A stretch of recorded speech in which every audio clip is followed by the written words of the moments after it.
تو جنگجو لوگوں کے ایک ہاتھ میں ڈھال ہوتی تھی اور ایک ہاتھ میں تلوار ہوتی تھی. تو خندق کی جنگ میں مرحب جب خندق پار کر کے آیا تو اس نے کہا ہے کوئی میرے مقابلے میں؟ تو سارے بیٹھ گئے، کوئی نہیں کھڑا. حضرت علی کھڑے ہوئے، یا رسول اللہ انا لہو، میں جاؤں گا. میرے نبی جیسی شخصیت، علی جیسی شخصیت کو کہہ رہے ہیں بیٹھ جا، تجھے پتہ ہے یہ امر ہے، یعنی تو اس کے ٹکر کا نہیں ہے، بیٹھ جا. بڑے بڑے نہیں کھڑے ہو رہے، تو بچہ ہے، ابھی 21 سال 23 سال عمر تھی. انہوں نے کہا کون ہے میرے مقابلے میں؟ پھر سب عمر جیسے شاہ سوار، زبیر جیسے، طلحہ جیسے. علی کھڑے ہو گئے، یا رسول اللہ انا لہو، میں ہوں. آپ کہو بیٹھ جا، یہ عمر ہے.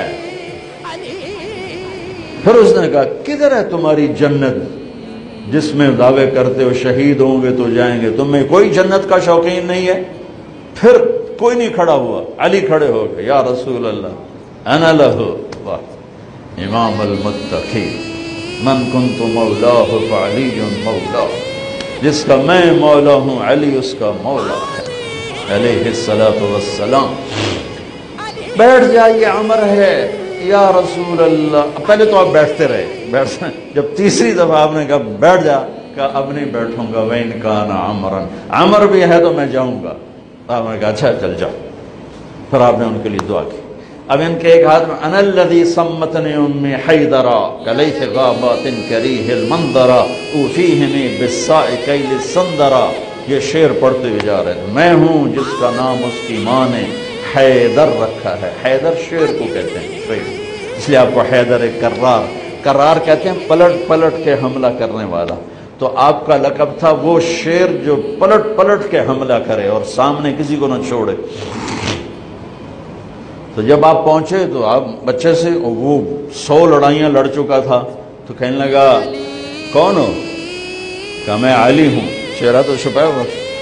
کہنے لگا علی بن عبد المطلب، آپ کے دادے کا نام دیا، مطلب کے بیٹے، عبد المطلب کے بیٹے علی. آپ نے کہا نہیں، بن ابی طالب، میں ابو طالب کا بیٹا علی. ارے بھتیجے تو کہاں سے آ گیا، جا جا واپس، تجھے مارنا مجھے چنگا ہی نہیں لگتا.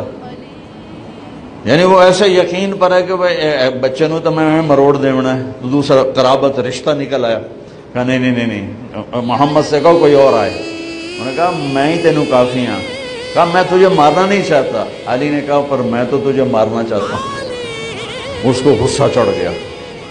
اس نے آ کے جو اتر کے وار کیا تو حضرت علی نے ڈھال پہ روکا. وہ میں بتا رہا ہوں کہ ڈھال کا تصور کیا ہے. اس پر یہ سارا واقعہ مجھے یاد ہے کہ دشمن کے وار کو ڈھال پہ روکا جاتا تھا.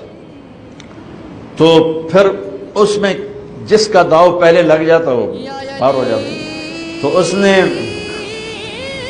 2-3 وار کیے، حضرت علی نے ڈھال پہ روکے. پھر اس نے ایک زور سے وار کیا تو اس نے ڈھال کو توڑ دیا اور کندھے پہ آ کے تلوار لگی اور کندھا زخمی ہو گیا. اب حیدر کرار بنا، پلٹ کے حملہ کرنے والا. زخمی شیر زیادہ غصے میں آتا ہے. حضرت علی نے جو پلٹ کے اس پہ وار کیا تو اس نے ڈھال آگے کی. تو علی کی تلوار نے ڈھال کو توڑا اور کندھے پر لگی، اس کی بھی کندھے پر لگ کے بس طاقت ختم ہو گئی. لیکن کرار کی تلوار ڈھال کو توڑا، کندھے کو توڑا اور پوری باڈی کو چیر کے 2 حصوں میں پھینک. تو اس کی لاش پہ پاؤں رکھ کر کہا عبد الحجارۃ من صفاحت رأیہ وعبدت رب محمد بالصواب. یہ ہے پتھر کا پجاری اور میں ہوں